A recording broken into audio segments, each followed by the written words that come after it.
this thing. Hi, I'm Tanner Ingold, and this is Dollar Menu Costumes. Today we're going to be going over the Anakin Skywalker costume. For me, this is 501st approved, the pre-armor Darth Vader version from Episode 3. So today we'll be diving into that. What did he want? He's worried about you. We're going to go ahead and break down this costume. So to start with, we're going to talk about the inner tunic. Most prequel trilogy Jedi have this basic layout of inner tunic, outer tunic, and fabric tabards. Now Anakin's got the leather tabards, and we'll get to those in a minute. But for the inner tunic, it's very simple. I've even seen some behind-the-scenes shots of Ewan McGregor's Episode 3 tunic, where it's literally just like this neck piece, and then the sleeves attached to some blank shirt. So what I did was sew this fabric onto a big white T-shirt that I got at Walmart for like a couple bucks. All of this gauze fabric is double layered. It is a cotton gauze brown. We'll leave a link in the description for that fabric.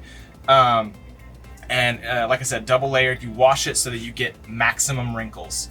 Because the prequel Jedi, their tunics are very textured looking. It's just this little neck piece. Along with the one sleeve, because his other arm has the glove. Don't need to worry about it. So moving on from the inner tunic, you've got the outer tunic, of course. Now there's a lot of different patterns you can get for this. The Rebel Legion forum was extremely helpful for me. Definitely go check out their basic Jedi tutorials. A lot of their Jedi tunic patterns are based off of the main characters in the prequels, like Obi-Wan and Anakin and Qui-Gon, and they're all pretty much the same at the base layer. All of them kind of require a little bit of modifying. Like with Anakin, the outer tunic on his right arm, you sew on this little bit of black stretch fabric to go underneath the glove, so that the sleeve still tucks in and looks nice and flush. But without having all of this extra fabric that is the actual size sleeve. It's really tricky at first, so I would definitely recommend giving it a shot with some old bed sheets you can get at Goodwill for like $1 or $2. If you want to do 501st or Rebel Legion approved costumes, pay attention to the grain of the fabric and the way that the CRL, the Costume Reference Library, will tell you to make sure the pattern is laid. So like with this main collar, the crinkle for this is going to be parallel to the seam right here, whereas the main body of the tunic is going to be straight up and down. And with the fabric tabards, because yes, there are fabric ones underneath the leather. For me, it's pleather. Those will go parallel with this direction of the fabric tabards. So that's kind of complicated, especially once you get into like attachment methods. I tried some snaps, didn't like all of them, removed some. There's more snaps underneath all of the stuff that's actually covered, so it's kind of a little messy if you take it apart, which we'll get into that later. Pleather tabards. I went into Walmart when I was first starting this costume, and I just figured I'd check out the fabric section to see what they had, and lo and behold, they had this beautiful pleather, very dark brown, almost black in certain lights, and it just looked perfect for what I needed it for. $6 a yard, got 2 yards of it, $12 for both of these tabards, and I think they came out pretty well. I would definitely like to upgrade to some leather tabards, but if you're on a budget, this is great.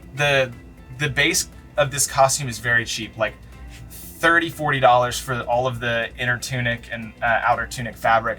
I dyed this outer tunic fabric to be a darker brown because this is the same exact fabric. I just dyed it. Used dark brown and black, but mostly dark brown. Like I think a 3-to-1 ratio of dark brown to black in the washing machine, and it'll get you this more chocolatey or brown color for the outer tunic. For the Obi, it is there again, beautiful tutorials on Rebel Legion forum. I followed them to a T as best I could. I was running out of fabric because I totally messed up when I was dyeing it, I made a pretty big mistake cleaning out my washer and then going back to re-dye more, but there was still bleach in my washing machine. So there was some bleach stains on the fabric when I was done. But mistakes do not mean that your entire project is ruined. It just means you have to get a little more creative. The obi is pretty simple. It's kind of like an oblong oval shape when you cut it out, because you want it to kind of scrunch up in the middle here. And I have it Velcroed in the back. Some people like to use fabric clips that you can sew in. I think that honestly might work better, but the Velcro works great for me. So, and it was a lot less time consuming. Let's talk about the boots real quick. Boots are Telecause, I believe is the way you pronounce their name. Found them on Amazon. They're like $60. They do have this back zipper. Now, if you look at the 501st, the CRL, it says there's the no visible zipper on the side. It doesn't say on the back. And my Garrison leader was totally fine with it. You can't really notice it when I'm walking around in this costume anyways. But the movie boots, they had a zipper, or not a zipper, a lace-up system under this front shin guard piece. And that's really expensive to get nice leather boots that look like that. So if you have the money to do that, there are some very talented people out there that make Jedi boots, specifically the Anakin boot from episode 3. The Rebel Legion forum also has some tutorials on how to make these cheaper vinyl boots look a little nicer. For that, I mostly use these 3 paints. You've got Burnt Umber and Burnt Sienna and Ivory Black from the Basics, the Liquitex Basics paint line. You just kind of brush it onto the boots, and then I use one of my favorite tools, a nice little rag, to kind of wipe it down, blot it on, get it in, and make it kind of look a little more dirty. These are a darker brown, so it doesn't have a terribly huge effect, but it does add to some realism. It does make it look a little more worn in and lived in, and that's one of the best parts about making a costume is you don't want it to be nice and pristine. You want it to have some feel of reality put into it, even though this is in a galaxy far, far away. Moving on, we're getting into my favorite parts of the costume. The belt. I love the Jedi belts. They just are so intricate and really neat looking. So you can buy these. I wanted to make this from scratch, which is a little intimidating because I had never worked with leather like this before. But through the tutorials on Rebel Legion and just some kind of leather working tutorials I found on YouTube, I kind of got the basics of what I needed to do to make this belt look nice and finished. So what I did is I got the base belt. There are 2 belts here. The base one is 2.5 inches. I recommend veg tanned leather. So you can get a 2.5 inch wide leather belt on Amazon for like $15-20. And this other one, I believe, is 3/4 of an inch.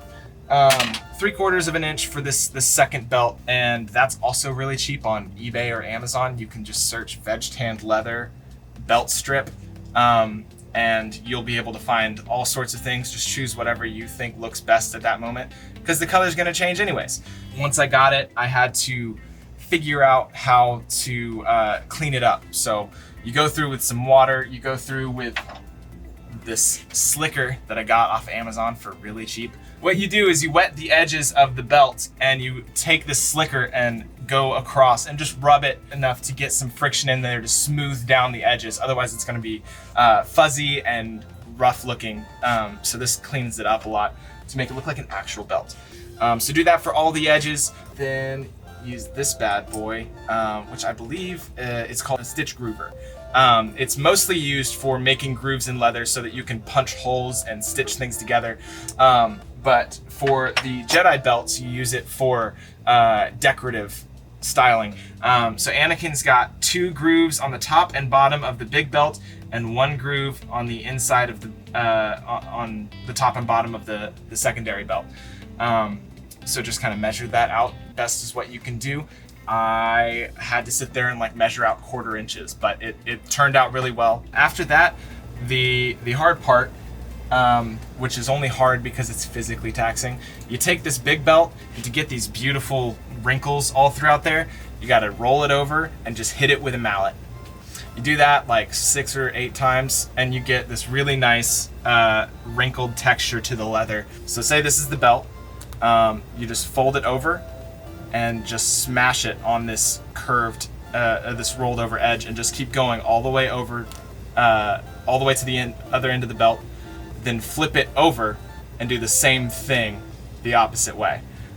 So just continuing to do that will give it that really nice texture. It also loosens up the belt a lot, so it's not a really stiff leather. It feels more worn. So that gives it that nice texture. Then you go and you want to create these little keepers. So just measure out how much you need for the leather. This belt buckle, I cannot remember the exact place that I got this. Saberbelt.com. That is what it was. The Covertech clip, super easy to get on the custom saber shop. Definitely recommend them. The little food capsules, I love these things just because if you know anything about them, they were originally Statler pin caps. I don't know if I'm pronouncing that correctly, and I'm sure somebody will correct me. The pin caps in the original trilogy were used to create these little food capsules with a little hemisphere glued onto the bottom, and then they just painted them. You could try and track down those. They've been extinct for years. So it's really hard to actually find a legit Statler pin cap. So I just went on eBay. The ones that I got were like $18.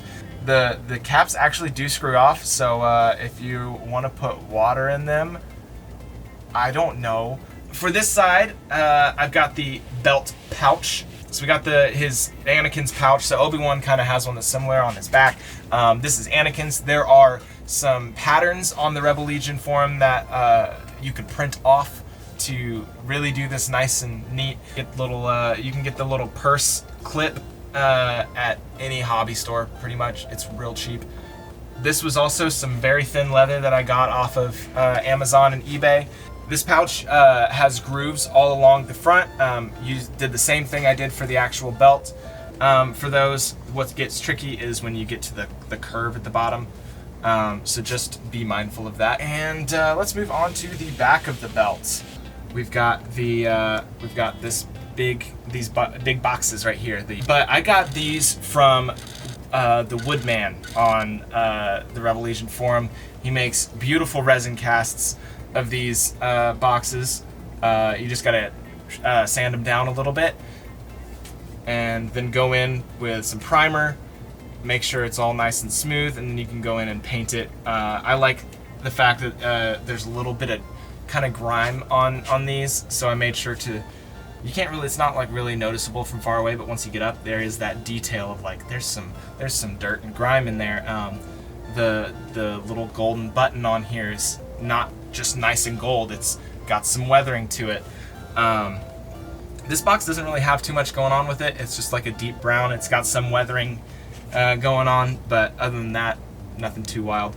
You got this belt keeper right here, which hides the snaps. I did use metal snaps for this for the belt. Pretty simple. You use a hammer and these guys, and you just snap them into place. I've seen some people use the industrial strength Velcro for the Jedi belts. Some people like to use the snaps. For the finishing of the belt, this is kind of the important part. What I used, and I'm reading this specifically off of the Tandy order that I have. Tandy leather, by the way, all your leather working needs if you want to spend a little extra money for the actual leather pieces. But the dye I used is EcoFlow leather dye in the color Java Brown. Use these little daubers, and that will give you a very smooth, even finish if you take your time and go over every bit of, rub it in, wet the leather before you dye it, just damply, don't like soak it. Just get a damp rag and kind of press down on it and blot it before you go through with the actual dye. It gives it a much smoother finish. You don't wind up with a lot of blotchiness. So you do that, I think I did it 4 or 5 times, just to make sure the color was really in there. Then to top it off, I used Kiwi shoe polish in brown, just basic brown, to go back over and give it that really nice sheen, give it a really nice belt looking finish. Because once the leather dye soaks in, it's very matte, which looks nice if that's the color you want to go for, but the shoe polish really seals in the color, really seals in the finish, and kind of gives it a nice shine. It's not too glossy, but it does look like nice leather. You go in with the shoe polish, let it sit there for a little bit, and just read the directions. Then you're ready to kind of glue things together. You want to glue these keepers on, so I just opted for contact cement. Now this is really good for a lot of things. In this case, it's good for smaller leather working stuff. I used it a lot on the pouch. I used it on the back of these belt keepers right here. I used it for this double fold over to keep the belt buckle in place. For the back, when I attached this base strap here, I did use this leather punch to punch some holes in there. It's a lot easier than trying to force it through with an awl, especially at this thickness of leather. But after I did the hole punching, I did go through with the awl to sew the two belts together. Then you use the hole punch to punch in the holes for these rivets. These are the ones that I found that best represented what Anakin wore in episode 3. So I picked those up at Michael's. You can go and get specific ones that are supposedly the exact same ones. These look exactly the same to me. They pass 501st standards. We're good. I did make a little template to mark out where I wanted to punch the holes for these guys all across. So you've got these two here, and then there's two that are hiding behind this belt box right now. And there are two over here as well. A couple little things. The pants. For a lot of costumes though, there's always that one part that's really tricky. Like when I got into The Amazing Spider-Man, the shoes. You cannot find the shoes for anything. If you've done that costume, you know what I'm talking about. But for this costume, it is the pants. They are Dickies work pants, model 874 in mahogany. That is mahogany. They don't make that anymore. They haven't made it for years. I don't know if they stopped making it before 2005, but it's been incredibly difficult to find them. I got really lucky. On eBay, I searched Dickies work pants 874 brown, and I just scoured eBay to see if I could find one that had the actual tag showing. M874MH. The MH is how you know it's mahogany. So you can scour and see if you can find the elusive 874 mahogany pants. I have seen some other people get the base model 874 work pants in brown or dark brown. There's a couple other colors that you can get that I've seen people make work.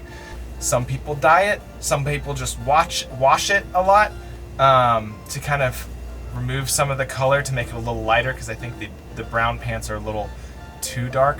If you're trying to do the 501st with the pre-armor Vader, they might be a little more forgiving, especially if you have the Mustafar weathering on it. If you're doing Rebel Legion, I've heard they're a little more picky on stuff like that. I don't know, it kind of depends on who's in charge of accepting costumes in your area. Now for another one of my favorite parts of this costume, the glove. This is from Custom Props, and it's very, very soft. It's got padding all through the glove, except for and the actual hand. So all the wrist the forearm is all padded. The stitching on the back of the hand is movie accurate. The buckles are movie accurate. There's this ribbing on the bottom. I understand not everybody has the money to drop on this full leather glove.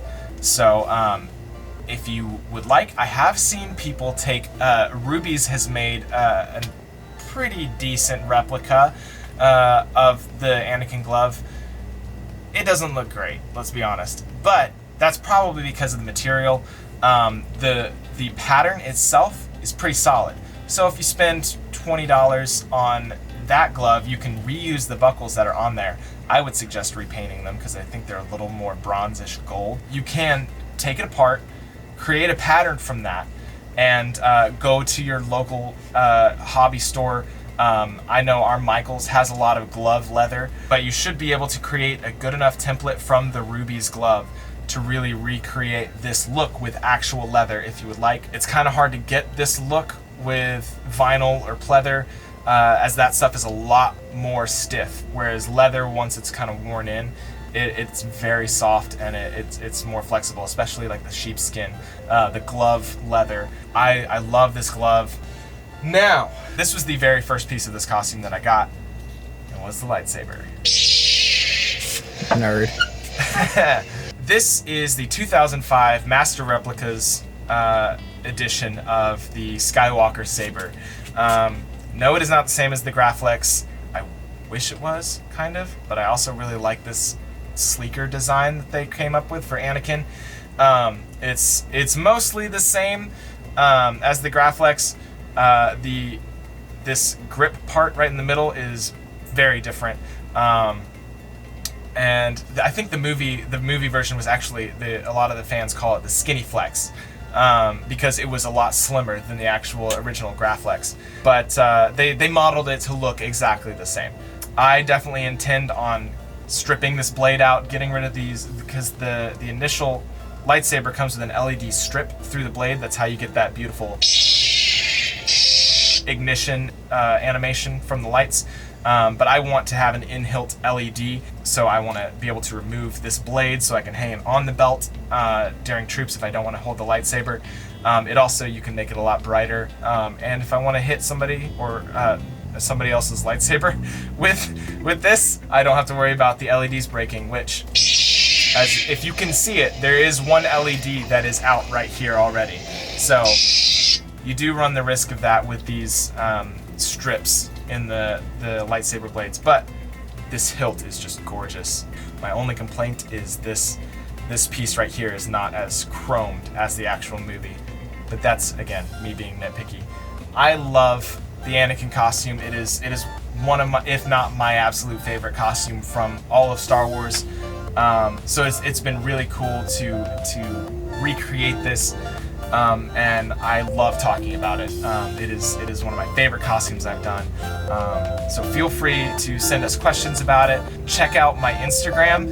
It is @golden_designsofficial. And that's got this costume, pictures from that, pictures of other costumes.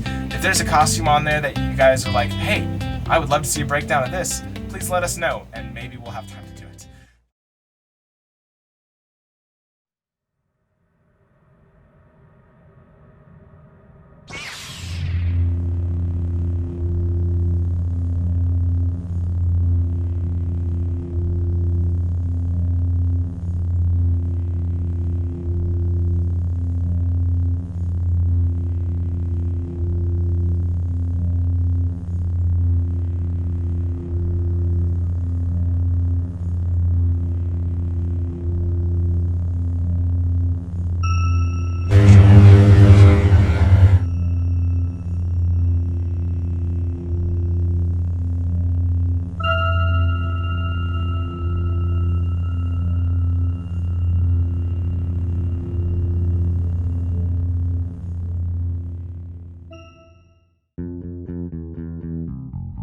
Thank you guys for joining us as we break down this costume. Like, subscribe, check out more stuff on our channel as we continue to build. I'm Tanner, this is my costume of Anakin or pre-armor Vader, and we'll see you next time on Dollar Mini Costumes.